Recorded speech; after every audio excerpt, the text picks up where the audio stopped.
Well, quite a comeback story. Voting in Israel underway for the fifth time in under 4 years.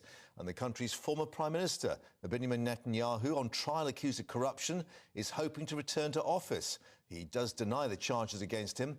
His Likud party could be the largest in parliament, I think maybe just falling short of a majority, but it could mean more coalition talks. Now, the current Prime Minister, Yair Lapid, has been campaigning on the country's strong economic performance.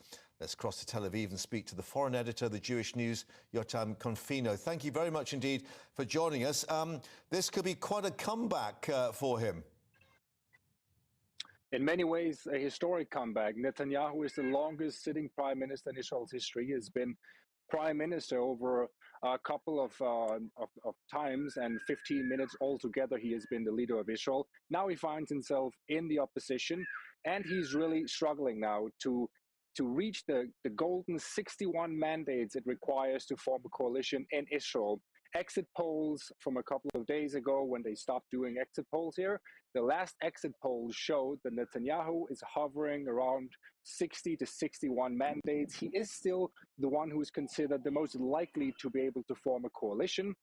And of course, the current government right now is warning everyone in Israel that if Netanyahu succeeds in returning to the prime ministership, his coalition will pass legislation that will basically annul his current trial. So a lot of worrying for the ones who are in the anti-Netanyahu bloc.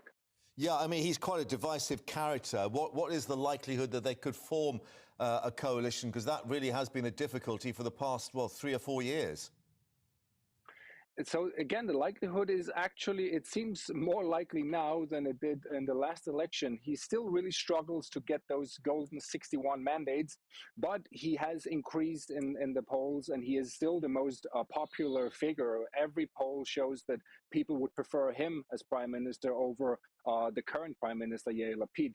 What we have to look careful for here is that the far-right religious Zionism party, a party that has been causing a lot of outrage and debate in Israel and abroad due to its anti-LGBTQ stance and its hardline rhetoric when it comes to Arabs and Palestinians, it looks like this party will become the third largest, a huge boom for them, really. A popularity boom, and they will be instrumental in Netanyahu's government. They will become senior ministers, and this has sparked outrage, like I said, not only in Israel, but also abroad.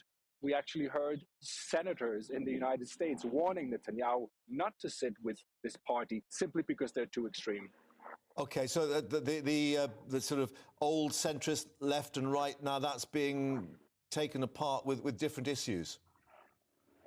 Exactly, and we have to remember, without Netanyahu, if he decided that he would no longer lead the Likud party, there would be a government tomorrow formed between the centrist and the right-wing parties. Netanyahu is the one who stands in the way of this simply because he has so many enemies, both among right-wing parties, but also centrist and left-wing parties. So he is a divisive figure, but he's nevertheless still the most popular when you look at who's most suited to be prime minister, when you ask people in Israel about that. Yeah.